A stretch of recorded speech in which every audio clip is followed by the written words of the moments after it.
What is up, New Beginnings Church? Happy Wednesday. I'm here with Shane Willard, and we're diving in for almost 2 weeks now on that a child of God is a peacemaker. Yep. And that should not be lost on us. And that, and again, when we think about like, what does it mean to be a Christian? And if you started having to list out, usually I bet you money, if we went and polled every Christian in most churches in this town for sure, peacemaker wouldn't make the top 5, let alone maybe even the top 10. Probably not. It would be more, do you believe in righteousness by faith?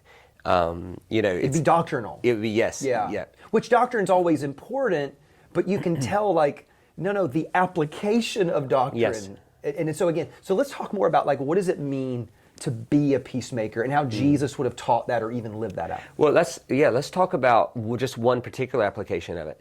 For most people, escalation of violence doesn't start with your fist. Escalation of violence starts with your mouth. Yeah. And I love, it was a quote by Rabbi Judah Ben Samuel. He says, as long as I stay quiet, I control my tongue. As soon as I speak, my tongue controls me. And or that's what Solomon said in the book of Proverbs, that even a fool seems to be wise if he doesn't open his mouth. Right, yes, exactly. So one of the primary ways that we escalate violence is with our tongue, is with our mouth. And Jesus do this, and the writers of Scripture. Like there is a major theme throughout Scripture, especially follows Jesus, particularly I'm thinking James, Peter, that they talk about avoiding the evil tongue. Now, words matter less than how we picture words working. For a lot of people, when they read scriptures like that, they instantly think of like profanity. Yeah, don't say a cuss word. Don't say a cuss word. And some of them carry themselves a great pride with, I don't use the F word. Yeah, I don't talk that way. Yeah, and it's like, yeah, but your whole life is swearing. Like, the way you live is wasting your breath. It's literally walking, breathing, incarnate profanity. And you are proud that you don't use the F word? And again, should we use certain words? Probably not, just because of class and disposition and self-control. And if you swear about everything, you're really swearing about nothing. That's another thing. The question, though, is when Jesus said evil tongue, when James said evil tongue, what were they talking about? And they spare no horrendous metaphor around what it'll do to you. A ravenous snake, a ravenous wolf, a poisonous snake, a rudder of a ship that will just derail. A destructive fire. Yeah, you get everything else in your life right if you don't control your tongue, particularly the evil tongue. And so they had a word for it. It's got a great ring to it, the Lashon Hara, the tongue of evil. And for them, the evil tongue escalates violence. And one of the ways it does, obviously, is with lying, which we can get to that later if we have time, but is something that I think impacts all of us, either by us doing it or somebody's done it to us. And that was gossip and slander.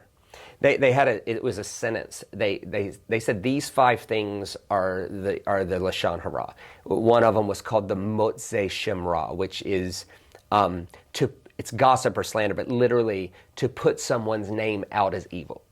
So when Jesus said, if someone puts your name out as evil, bless them, that's Moze Shimra. And the play on words is, in Hebrew, the word for gossip is motze. In Hebrew, the word for leprosy is motzer, same word. And so the same root word for gossip and leprosy, because it's contagious, it affects whole communities, not just an individual person. It's corrosive. It's corrosive. I love the way one rabbi said it. He said something like, it takes 3 people to hurt you with gossip.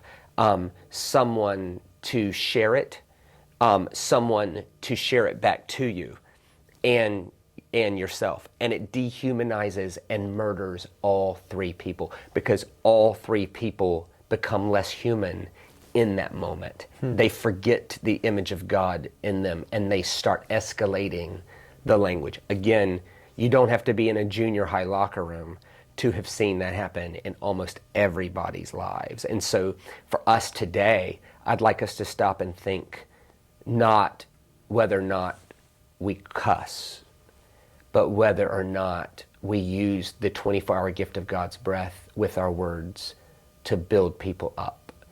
It's not a matter of what we don't do. It's a matter of what we do. And have we participated with the evil tongue, even without cussing? Because to do that means we're no longer peacemakers. We are actually in the hostility cycle. We're just at the more subtle early phases. Yeah. Because again, we're not going to blows yet. Not that. It has begun with our words. Correct. So for us to become peacemakers and to get out of the hostility cycle, we have to eliminate the evil tongue. Correct. Love it, love it, love it. There's more to the evil tongue than Way just more. gossip, though. Yeah. So let's get into that, and we'll get into that tomorrow. Love you guys. I'll see you then.